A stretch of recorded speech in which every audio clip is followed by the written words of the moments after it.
열심히 하고 있습니다. 많이 도와주십시오. 컷. 안녕하세요. 오늘은 좀 특별하게 밖에서 좀 촬영을 해보려고 나왔거든요. 여기는 제 사무실 근처 공원인데요. 해가 떨어질 때쯤 나와가지고 좀 어둡게 보일 것 같아요. 지금 불금 금요일이고 지금 시간이 저녁 7시 반입니다. 지금까지 사무실에서 업무를 보다가 이제야 좀 퇴근하는 길입니다. 사무실에만 있으면 좀 답답하잖아요. 아무리 촬영 준비를 잘해도 이렇게 자연스럽지 못하고 대본 만들어 놓고 하다 보면 좀 부자연스러운 게 있어서 자연스럽게 좀 촬영해보자, 그런 생각에 밖으로 나와봤습니다. 최근에 성공 사례가 있어서 좀 소개해 드리려고 하거든요. 일단 주변이 어떤지 한번 보실래요? 엄청 좋죠?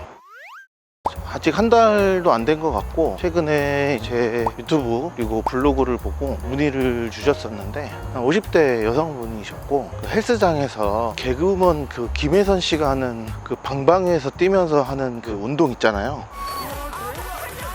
그거를 하다가 허리를 다친 것 같아서 허리가 갑자기 통증이 있었대요. 그래서 그냥 처음에는 안 하던 운동을 해서 허리에 통증이 있었나 보다, 그냥 근육통 정도로만 생각을 하셨는데, 그게 시간이 지나도 이제 호전이 없으니까 결국은 좀 뒤늦게 한두 달 정도 후에 병원을 이제 찾아가셨어요. 그 전까지는 근육통만 있었던 걸로 알고 있었던 거죠. 근데 척추가 골절됐다는 진단을 받으신 거예요. 척추 압박골절이라고 하죠. 그래서 척추가 압박골절이 돼서 이거를 이제 보험금을 청구해서 후유장애 보험금을 받아달라, 이렇게 저한테 의뢰를 해주셔가지고요.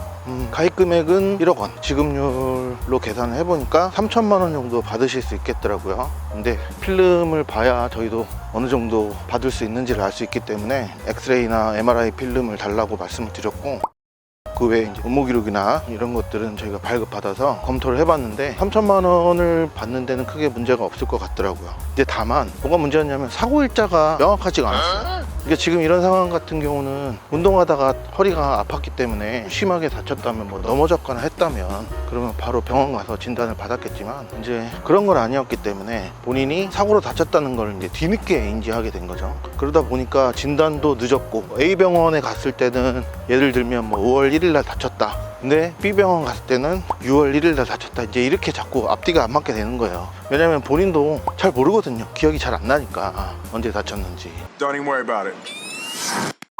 근데 저는 그 사건을 보고 어떤 생각이 들었냐면, 어차피 보험 가입 기간 내, 그러니까 보험 기간 내에 발생한 사고라는 거는 명백하거든요. 그러니까 5월 1일 사고든 6월 1일 사고든 어쨌든 보험에서 보장하고 있는 기간 내에 상해 사고로 다쳐서 후유장애가 발생한 거니까 거기에 대해서는 당연히 크게 문제될 게 없지 않느냐. 그게 이제 사고로 상해가 발생한 게 아니고 질병으로 발생했다고 한다면 그러면 좀 문제가 다르겠지만, 그게 아닌 이상 이거는 상해 후유장애로 당연히 받아야 된다 라고 이렇게 생각을 한 거죠. 저희 손해사정사들은요, 뭐 다 그런지 모르겠지만 어쨌든 기본적인 의학 지식들은 어느 정도 있거든요.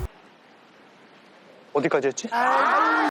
그래서 이렇게 이제 압박골절이 사고로 오는 경우도 있지만 질병으로 오는 경우도 있어요. 이 사고와 질병을 어떻게 구분하느냐, 그거는 MRI 필름을 보면 알거든요. MRI 필름을 봤을 때 특정 영상을 보면 음영으로 구분할 수가 있어요. 사고로 골절이 온 건지 질병으로 골절이 온 건지 정도는 어느 정도 충분히 구분할 수 있기 때문에 이게 상해 사고인지 질병 사고인지 정도는 알 수 있다는 거죠. MRI 필름을 봤을 때 전혀 이제 문제가 없다고 판단했던 거예요. 그래서 결론은 후유장애 진단서를 발급을 받아서 보험금 접수를 하고 해야 되는데, 진행시켜.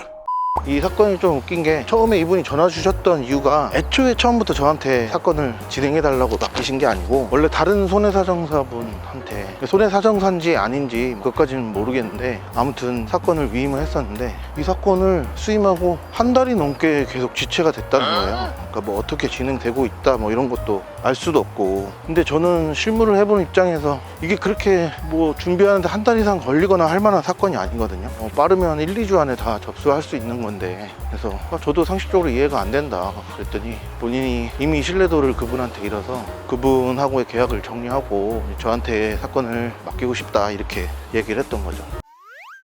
이게 밖에서 사람들 많은데 혼자서 떠드니까 진짜 뻘쭘하긴 하네요. 진짜 유튜버 분들 대단하신 것 같습니다. 아무튼 그래서 제가 사건을 맡아서 잘 진행이 됐고, 후유장애 진단서도 제가 발급한 게 아니라 의뢰인분이 알아서 발급을 해서 오셨어요. 근데 뭐 물론 그렇다고 해서 보험사에서 알았어요 그대로 줄게요 하진 않거든요. 왜냐면 이제 뭐 골다공증, 특히 이제 50대 여성 정도면 골밀도가 중요하기 때문에 골밀도가 좀 안 좋으면 보험금 감액하려고 합니다. 적게는 30%, 많게는 50% 이상 감액도 하거든요. 근데 다행히 이분 같은 경우는 골밀도도 양호했고, 차라리 골밀도 검사를 안 하시는 게 나아요. 알 수가 없으니까. 골밀도 검사를 한 기록이 있으면 오히려 본인한테 불리합니다. 아, 덥네요. 그래서 사건은 후유장해 보험금을 3천만 원을 청구했는데 애들이 좀 빨리빨리 안 했어요. 보험사에서. 제가 봤을 때는 분쟁의 여지가 없었거든요. 근데 사고일자가 명확하지 않다는 이상한 얘기를 하길래 결국은 그런 것들을 제가 일일이 다 하나하나 반박을 하고 보완을 해서 결론적으로는 청구한 보험금을 3천만 원을 다 받을 수 있었습니다. 오케이.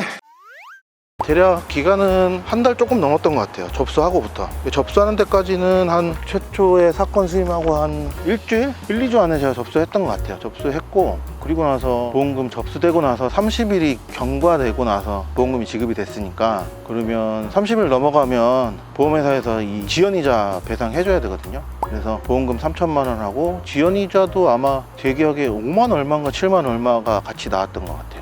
그래서 사건을 잘 마무리했고, 그분이 너무 고마워하시더라고요. 제 자랑은 아니지만 일처리 이렇게 깔끔하게 하시는 분 처음 봤다고, 그래서 주변에 또 많이 소개해 주시겠다고 그런 얘기까지 해주셔서 제가 너무너무 감사하긴 했거든요. 얼른 일하자. 아무튼 앞으로 좀 이런 촬영을 좀 많이 해야 될 것 같아요. 뭔가 제가 일방적인 정보 전달만 한다기보다도, 지금도 그럴 수는 있겠지만 이게 부자연스럽게 뭔가를 얘기한다는 게 저도 흥미가 없고 또 보시는 분들 입장도 흥미가 없어서, 그래서 제 채널이 아직 성장을 못하나 봅니다. 열심히 하고 있습니다. 많이 도와주십시오. 자, 이제 저녁 먹으러 가야 돼서 오늘 촬영 마치겠습니다.